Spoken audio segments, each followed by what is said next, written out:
Assalamualaikum warahmatullahi wabarakatuh. Perkenalkan, nama saya Firky, saya mahasiswa jurusan Ilmu Politik Universitas Bangka Belitung.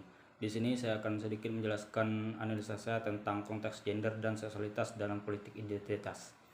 Istilah kesetaraan gender adalah istilah yang banyak diucapkan oleh para aktivis sosial, kaum feminis, politikus, bahkan oleh para pejabat negara.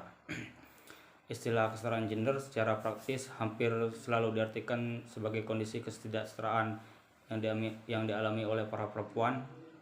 Maka istilah kesetaraan gender sering terkait dengan istilah-istilah diskriminasi terhadap perempuan, subordinasi, penindasan, perlakuan tidak adil, dan semacamnya. Dengan kata lain, kesetaraan gender juga berarti adanya kesamaan kondisi bagi laki-laki dan perempuan untuk memperoleh kesempatan serta hak-haknya sebagai manusia, agar mampu berperan dan berpartisipasi dalam kegiatan politik, hukum, ekonomi, sosial budaya, pendidikan, dan pertahanan dan serta ketahanan nasional, serta kesamaan dalam menikmati hasil pembangunan tersebut. Kesetaraan gender juga meliputi penghapusan diskriminasi dan ketidakadilan struktural baik terhadap laki-laki maupun perempuan. Oleh karena itu, banyak bermunculan program atau kegiatan terutama dilakukan oleh beberapa LSM untuk memperbaiki kondisi perempuan yang biasanya berupa pelatihan tentang isu-isu gender, pembangkitan kesadaran terhadap peran perempuan dan pemberdayaan perempuan dalam segi kehidupan ekonomi, sosial, dan politik. Pemerintah sendiri pun juga tidak tinggal diam dalam melakukan pencapaian hasil dari kesetaraan gender. Kita patut bangga dan menghargai atas perjuangan kaum perempuan di legislatif, para aktivis perempuan dan para feminis yang menginginkan semua pihak bersedia mendukung affirmative action dengan harapan agar ada perimbangan antara laki-laki dengan perempuan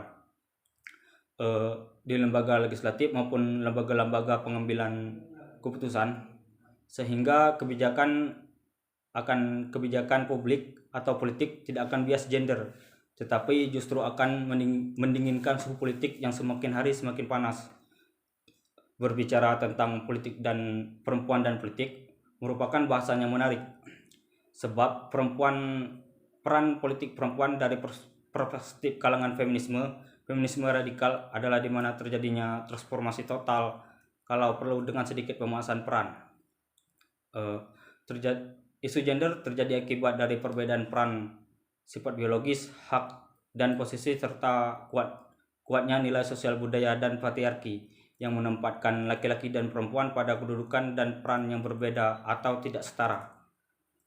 Di Indonesia sendiri, isu kesetaraan gender dan anti kekerasan dan isu-isu lain yang mengusung tema-tema persamaan dan keadilan pada ranah perkawinan dan seksual terus didengung-dengungkan. Historitas adanya pembedaan gender ini menjadi melalui proses yang sangat panjang dan beragam.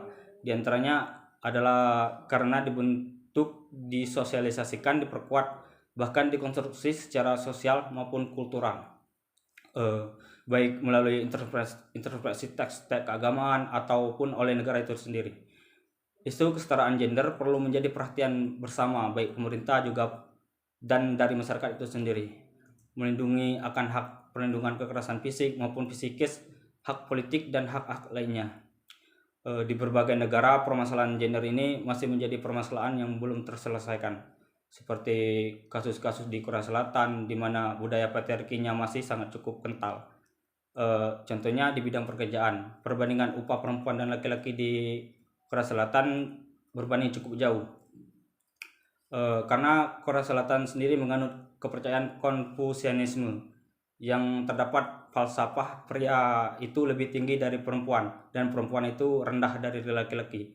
Dari menganut kepercayaan tersebut, muncullah dengan adanya ketidaksetaraan gender di negara Korea Selatan yang mengakibatkan laki-laki dan perempuan sudah dikotak-kotakkan dengan jenis pekerjaan dan tanggung jawab tertentu. Seperti laki-laki mencari nafkah dan perempuan mengurus dapur di rumah dan mengurus anak-anak.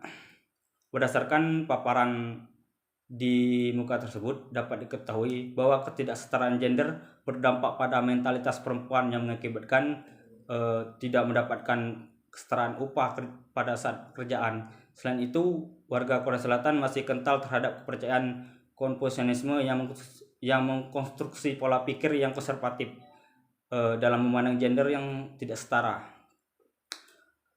Banyak kasus-kasus mengenai gender yang di dunia yang belum teratasi, seperti di kawasan Eropa Utara, yang mana partisipasi dalam segala aspek kehidupan masih tergolong sangat rendah.